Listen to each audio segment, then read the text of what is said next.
Welcome, ladies and gentlemen, to a new episode of Africa Today, where we get to the latest news and events taking place on the African scene.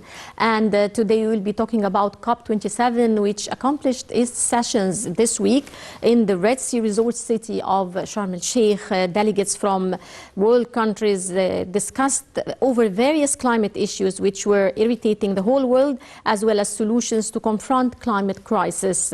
The final day and the last 2 or 3 days Solutions Day, participants reviewed suggested solutions that could be put forward, as well as decisions, procedures and resolutions that can be applied in different climate issues such as national budgets, sustainable cities, administering trash, plastic alternatives and green buildings. And on this topic, we're glad to be joined over the phone by Ambassador Gamal Bayoumi, former assistant to the former foreign minister. Good afternoon, Mr. Ambassador. Ambassador Bayoumi. Yes. Good afternoon, sir. Good afternoon. Ambassador Bayoumi, the Conference of Parties, or COP27, accomplished its sessions in Sharm el-Sheikh. How do you see the significance of this conference and its impact and the solutions that were reached through its different sessions? I heard you at the beginning. Now I can't hear you. Well, sir, we're talking about COP27, which accomplished its sessions in Sharm el-Sheikh, and the significance of holding this conference. It is a very strong story of success for the Egyptian diplomacy and the Egyptian leadership that we succeed to host such a very important conference with huge participation of many leaders of the world. And the results of the conference are relatively good. Yes. Of course, you cannot please every participant because somebody is challenging that some countries are not happy and others are satisfied. So, the end, it's very good. The minimum that we agreed upon an agenda for the coming future. Implementation is the word. We want the world to implement whatever we need to tackle the problem or the problems of the environment. Second, to implement their responsibility concerning the finance.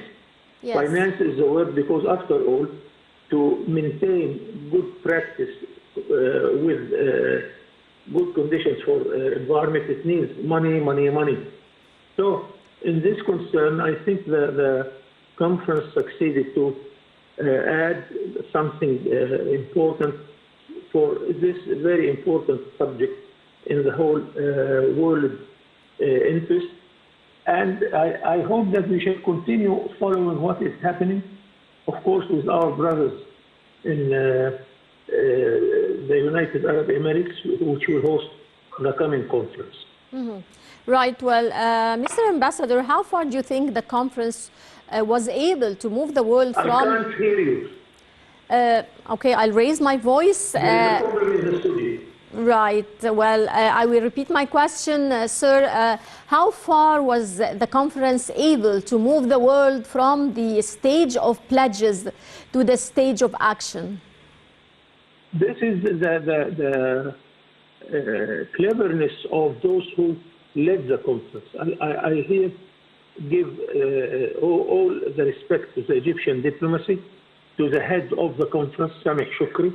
Also, many countries helped him in order to reach this point. And it seems that we are facing a serious problem, and all of us are affected in a way or another from this problem. That's why we reached a relatively good end of the conference.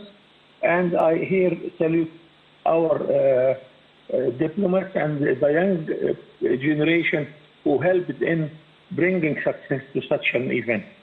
Yes. Sir, a very important initiative was launched by Minister of Planning and Economic Development, Hala Al-Said. It's the Greening National Investment Plan for Africa and Developing Countries. How do you see the significance of this initiative?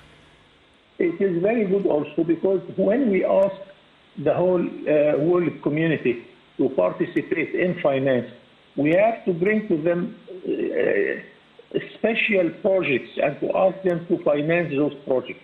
because we do not expect that people will pay money without knowing where we are going to spend this money. So this initiative, it comes to serve this goal.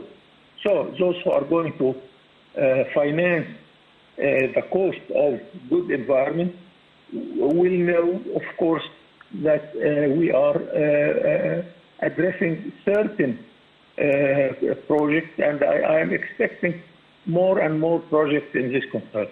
Yes, and with regards also to other projects, sir, Egypt also launched the Decent Life for a Climate Resilient Africa initiative, which aims to integrate climate action into sustainable rural development in Africa. How do you see the significance of this project? This means that we are following every chance in order to make our life much better concerning the environment.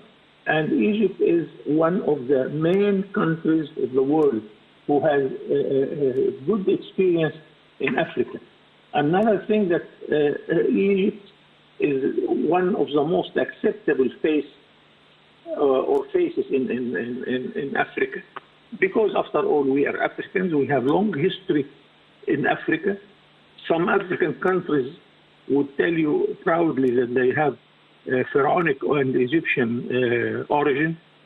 And we have our Egyptian Fund for Development in Africa, which is doing a very good job.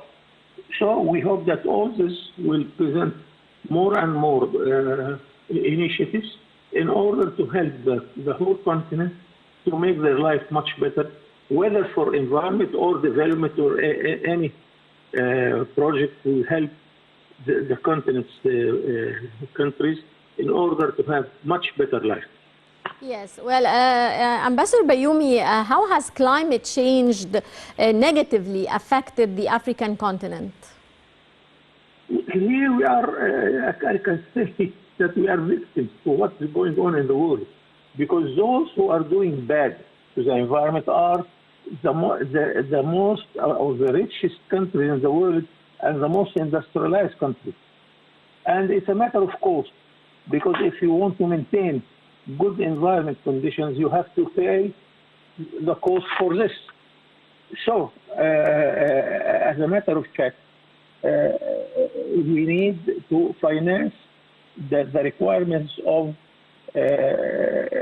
environment conditions, and we are on the road. And of course, those countries are resisting what we are asking for, but also they feel a responsibility because they are doing bad for the environment, and we are recipients of their bad wrongdoing to the environment. Yes, and in light of this also, sir, how have developed economies been adhering themselves to climate pledges and promises to help African nations overcome the impact of climate change? In general, I am an optimistic person, but here I am still reserved concerning optimism here. Because if I look to my history in the diplomacy, I see that sometimes they are generous in promising to finance this or that, but in action, they are not that accurate. So it's a matter that we have to make a sort of follow-up with all those who participate in the conference and promise to finance this project. And it needs follow-up process all the time. Well, I would like to thank you very much, Ambassador Gamal Bayoumi, former assistant to the Foreign Minister. Many thanks for your insight. And dear viewers, with this we come to the end of this edition of Africa Today. Many thanks for watching, and stay tuned for more coming up here on Nile TV International.